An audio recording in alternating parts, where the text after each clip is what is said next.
Ilang magsasaka sa Mangaldan, Pangasinan, problema mga tipaklong na kumakain sa kanilang mga pananim na pechay. Sundan sa report.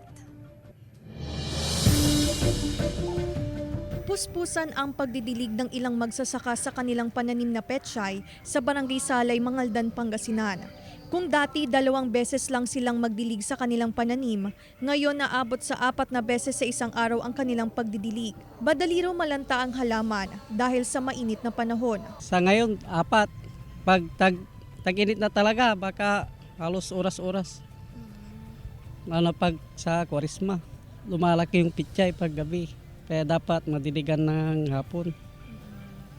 Kasi pag ganito, wala, alag-alag sa araw.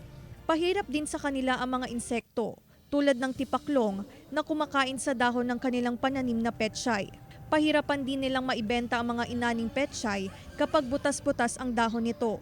Napiktuan sa init, lumabas yung mga insekto, nabutas-butas yung mga dahon. Mahirap kasi hindi maibenta ng mahal. Nagsasagawa naman ng monitoring at validation ang Municipal Agriculture Office upang malaman at matugunan ang pangangailangan pa ng mga pechay growers sa bayan.